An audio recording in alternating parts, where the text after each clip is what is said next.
الذي لا يحمد على مخلوق سواه، وصلاة وسلاما على أشرف خلق الله سيدنا محمد. وبعد، كنا منصتين وفرحين بقراءة الأخ الفاضل الشيخ حمد، ويا ليتكم تنصتون كما كنتم، لعل الله يشرح صدورنا ويغفر ذنوبنا، إنك يا رب نعم المولى ونعم النصير.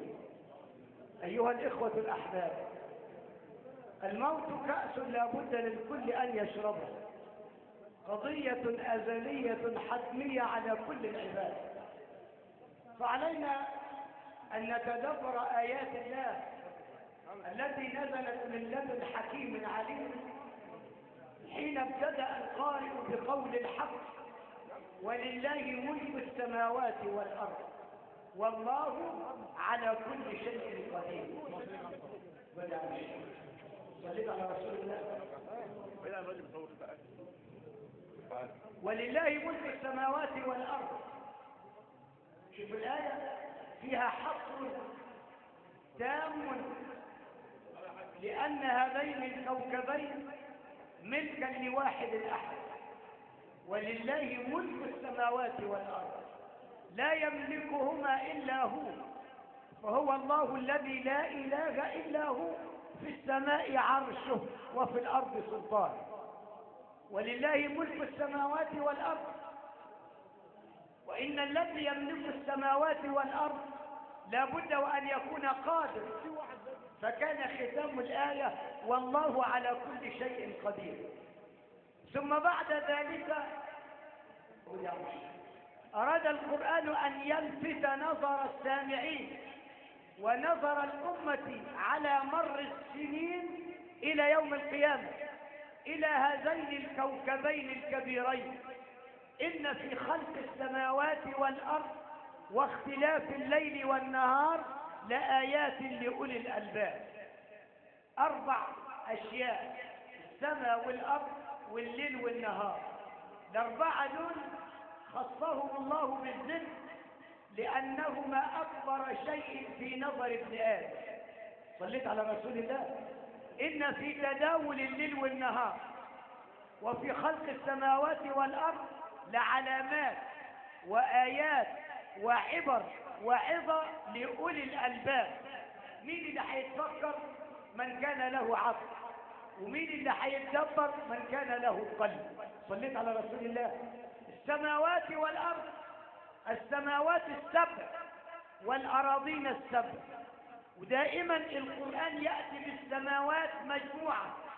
سماوات جمع سماء، لأنها سماء فوق سماء، وكل سماء بينها وبين الثانية مسيرة 500 عام. عشان كده جمعهم. وتأتي الأرض في القرآن بالمفرد، لأن الأرض طباقا بعضها فوق بعض فكأنها أرض واحدة. صليتوا على رسول الله. السماوات السبع، كل سماء بما فيها من حراس وملائكة وكواكب وعوالم لا يعلمها إلا الله. ويقول أهل العلم إن سمك السماوات الواحدة مسيرة 500 عام، وبينها وبين الثانية مسيرة 500 عام. يبقى إذن شوف بقى 14 في 500,000 يبقى بجدين. صليت على رسول الله. وفوق هذا كله العرش والكرسي واللوح والقلم. فسبحان من خلق، وسبحان من دبر، وسبحان من يغير ولا يتغير. إن في خلق السماوات والأرض وما عليها من جبال وتلال وبحار وأنهار ومزارع وجبال لا يعلم سمكها إلا هو، وجعلها مهادا لابن آدم يسكن عليها ويزرع فيها ويشرب من مائها. فسبحان الذي خلق الأزواج كلها مما تنبت الأرض ومن أنفسهم ومما لا يعلمون. السماوات والأرض واختلاف الليل والنهار. من يوم ما اتولدت وكبرت انت ومن قبلك الاب والجد، والليل والنهار يتعاقبان. صيف يعقبه شتاء، وشتاء يعقبه صيف، وعام بعد عام، من يوم أن خلق الله آدم إلى اللحظة التي أنت فيها الآن. الشمس تشرق من الشرق وتغرب في الغرب بقدرة القادر المتعال. إن في الليل والنهار لآيات لأولي الألباب، ليل ونهار بيتعاقبان حتى يرث الله الأرض ومن عليها. لا يتخلف نجم عن نجم، ولا يصطدم كوكب بكوكب، لأنها من صنع من يغير ولا يتغير. صنع الله الذي أتقن كل شيء. وأي ماكينة وأي صنعة تدخلها اليد البشرية لا بد وأن يعتريها العطل وأن يعتريها الخلل، إلا صنعة العلي القدير الذي قال ويقول للشيء كن فيكون. صليت على رسول الله. واختلاف الليل والنهار لآيات لأولي الألباب. من هم أولي الألباب؟ الذين يذكرون الله قياما وقعودا وعلى جنوبهم ويتفكرون في خلق السماوات والأرض. ربنا ما خلقت هذا باطلا. السماء والأرض والنجوم والشمس منذ آدم إلى هذا الوقت مش معقول تبقى من صنع نفسها أو من صنع الصدفة. لا بد لكل موجود من موجد، ولكل صنعة من صانع، فالصانع والموجود هو الله سبحانه وتعالى. إذا الواجب علينا أن نواصل ذكر الله بلساننا وبقلوبنا، لأن اللسان الذي يكون رطبا بذكر الله لن تمسه النار ولن يأكله الدود، كما قال الحبيب المصطفى: ما مس الدود لسانا رطب بذكر الله. وذكر الله أعظمه وأجله لا إله إلا الله محمد رسول الله. أنت لا تعرف معنى كلمة لا إله إلا الله.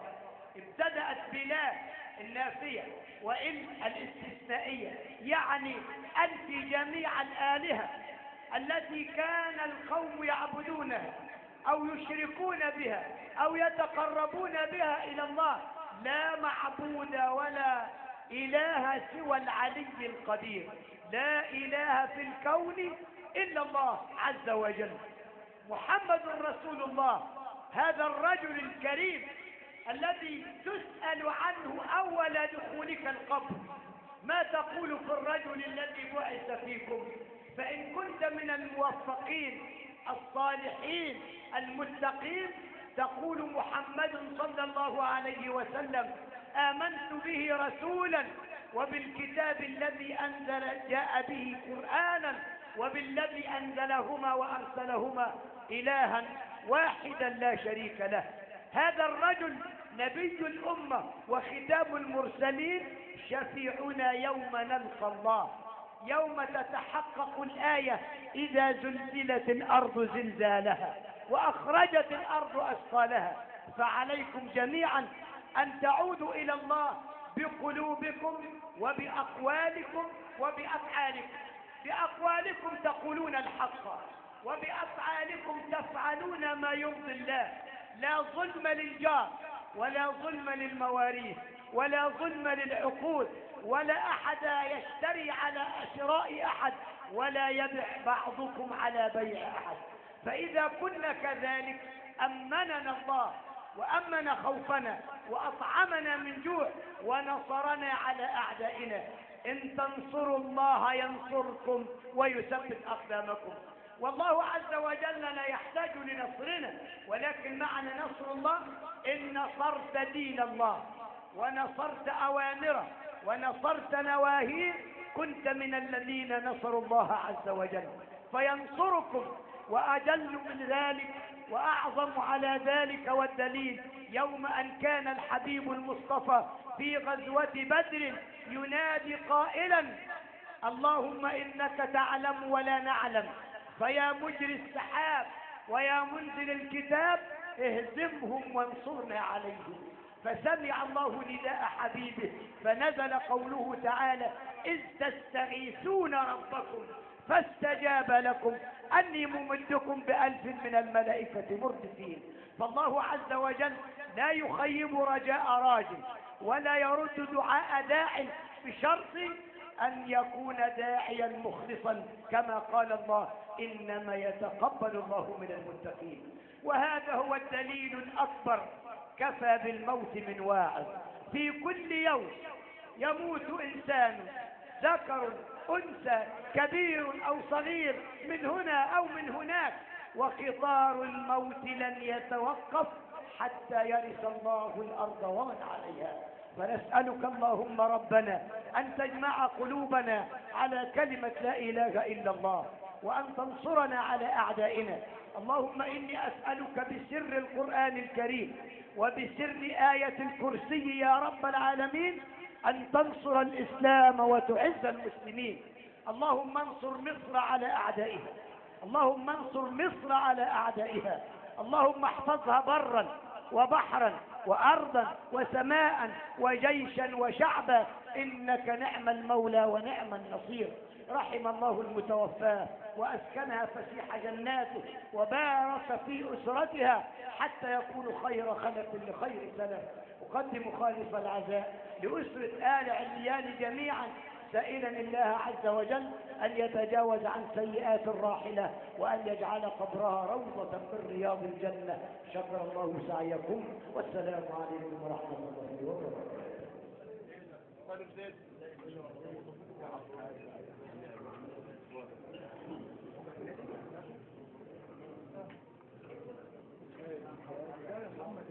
ما الفخر إلا لأهل العلم إنهم على الهدى لمن استهدى أدلاء، وقدر كل امرئ ما كان يحسنه، والجاهلون لأهل العلم أعداء. ففز بعلم تعش به حيا أبدا، الناس موتى وأهل العلم أحياء. وهكذا إخوتنا إخوة الإيمان والإسلام عشنا وإياكم في رحاب هذه الكلمة الطيبة، كلمة العلم والعلماء، ألقاها على مسامع حضراتكم سماحة مولانا فضيلة الشيخ محمد الصادق، شاكرا له على أدائه الجميل.